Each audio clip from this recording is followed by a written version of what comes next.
बिस्मिल्लाहिर्रहमानिर्रहीम। बोलते कालम के साथ मैं आमिर रज़ा खान। और एक इंतकाम कुदरत का होता है जो भारत से लेना शुरू किया है कुदरत ने, क्योंकि भारत हर दरिया पर उसके पानी को रोक रहा है। और एक बड़ा डैम जो है वो भारत का इस वक्त तबाही का शिकार हुआ है और वहाँ पर 200 से ज़ायद लोगों की अमवात हो चुकी हैं। भारतीय मीडिया चीख चीख कर बता रहा है कि ये जो है कौन सा दरिया है, इसमें पाकिस्तान का कौन सा हिस्सा जो है वो इफ़ेक्ट होगा, और इस डैम में अब तक होने वाला नुकसान जो है वो कितना है, और क्या ये वाहिद डैम है जो टूटा है, या इसके अलावा भी बहुत सारे डैम जो हैं इस वक्त ख़तरे की घंटी उन पर चल रही है।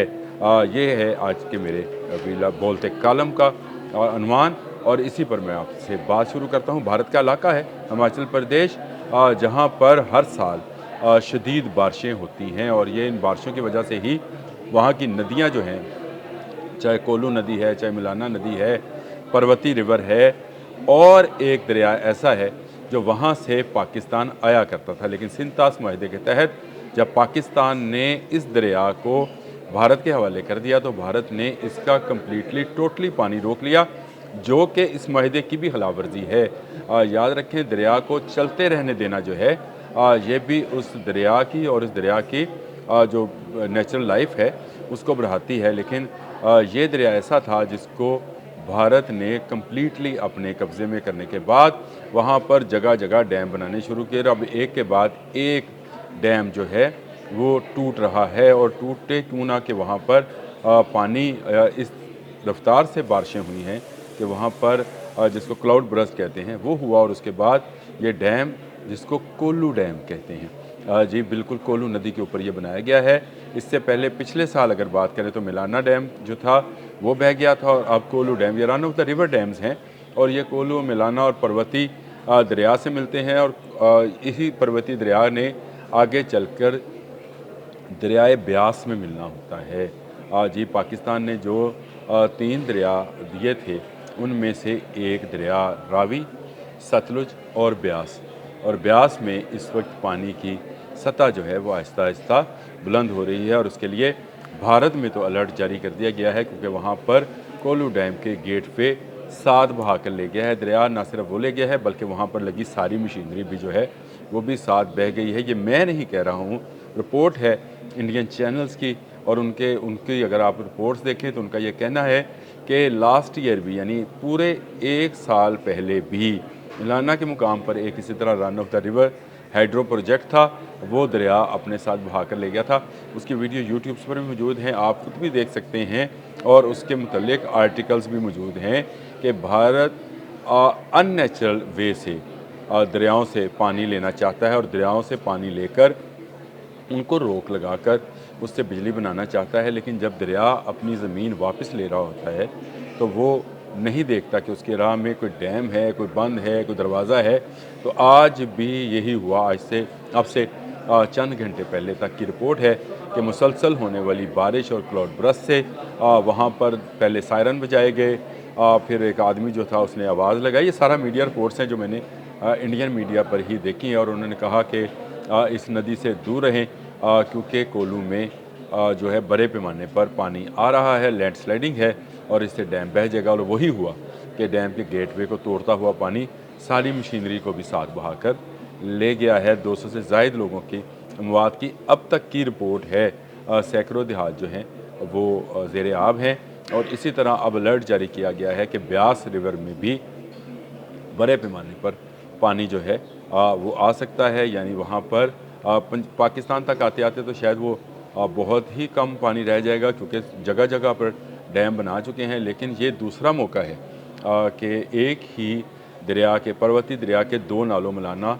और अब कोल्लू में, पिछले साल मिलाना में आज से पूरे 12 महीने पहले जो है 1 अगस्त को वो आया था रेला जो मिलाना में डैम को बहा कर ले गया था। और अब कोल्लू में जो हाइड्रो पावर प्रोजेक्ट है उसकी मशीनरी को अपने साथ बहा कर ले गया है। क्या कहा था मोदी ने कि पानी रोकूंगा? मैंने पहले भी कहा था कि भारत के पास ना वो टेक्नोलॉजी है, भारत के पास ना वो कोई ऐसा तरीका है कि वो बहते पानी को लंबे अरसे तक रोक सके।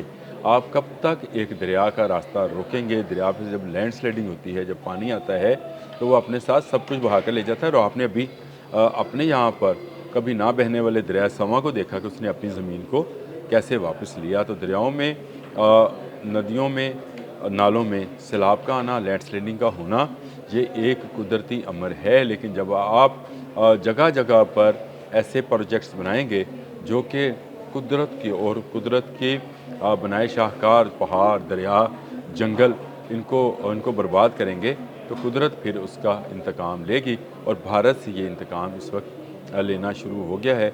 आज की ही रिपोर्ट जो है कोल्लू के मुतल्लिक है, और इससे पिछले साल ठीक 1 साल पहले मौलाना की रिपोर्ट थी। दुनिया भर में सैलाबों की शिद्दत बढ़ती चली जा रही है, और उसकी बड़ी वजह क्लाइमेट चेंज है।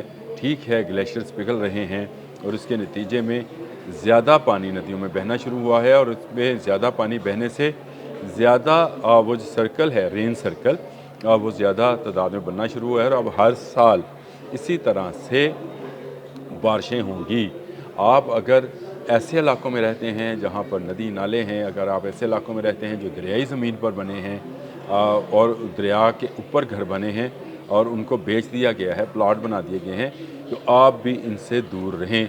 ये आपकी भलाई है, क्योंकि आने वाला हर साल ज़्यादा बारिशें लेकर आने वाला है। ज़्यादा गर्मी, ज़्यादा बारिशें और ज़्यादा ग्लेशियर्स का पिघलना जो है, आप बड़े बड़े सैलाब को दावत दे रहा है। इस वक्त आप दुनिया के मुख्तलिफ ममालिक में बड़े पैमाने पर सैलाब से होने वाली तबाहकारियों को देख रहे हैं। खुद भारत के अंदर भी बहुत सारी जगहों में, क्या हिमाचल प्रदेश, क्या उत्तर प्रदेश, क्या पंजाब, क्या बंगाल, सब जगहों पर अगर आप उनके कोई एक बुलेटिन भी देख सकें और देखें, या उनकी वेबसाइट्स पर जाकर विज़िट करें, उनके अखबार देखें, तो आपको नज़र आएगा कि इस वक्त पूरा भारत जो है तकरीबन डूबा हुआ है, और उनकी लाखों करोड़ों एकड़ ज़मीन जो है वो पानी के नीचे है। लेकिन इसके बावजूद धमकी क्या लगाते थे कि पाकिस्तान का पानी रोक लेंगे। रोक कर कहाँ ले जाएंगे?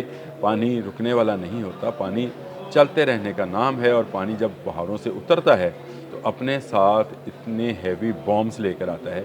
बॉम्ब से मुराद वो बड़े बड़े पत्थर हैं जो अपने रास्ते में आने वाले हर डैम, हर बंद को उड़ा कर रख देते हैं। और यही कुछ हो रहा है। भारत अपनी ज़िद पे आ रहा है कि वो पानी को रोक कर पाकिस्तान को जो है पानी से महरूम करेगा, लेकिन कुदरत उसको ये पानी रोकने नहीं देगी। आपके सामने कोल्लू डैम जो है आज बह गया है, यानी उसका वो हाइड्रो प्रोजेक्ट जो है बमा अपनी मशीनरी के पानी अपने साथ लेकर बहा कर ले गया है। पिछले साल मलाना डैम जो था वो चला गया था। तो इसी तरह मलाना नदी, कोल्लू नदी जो पार्वती नदी में मिलती हैं, और पार्वती नदी जो है जाकर मिलती है ब्यास में, और अब ब्यास में भी पानी आपको नज़र आएगा। गो के पाकिस्तान के अंदर मैंने कहा कि भारत के पंजाब में बहुत सारी जगहों पर ब्यास के पानी को रोका जाता है, ब्यास नदी के पानी को, दरिया के पानी को रोका जाता है, लेकिन इसके बावजूद अब ब्यास में पानी आएगा। भारत की पाकिस्तान के पानी रोकने की ख्वाहिश कभी पूरी नहीं होगी। उसका एक डैम तो बह गया, अगर उसने अपनी ज़िद न छोड़ी तो उसका हर डैम, हमें कुछ करने की ज़रूरत नहीं है, खुद ब खुद पानी में बह कर पाकिस्तान पहुँच जाएगा। अब तक के लिए इतना ही। अल्लाह हाफ़िज़।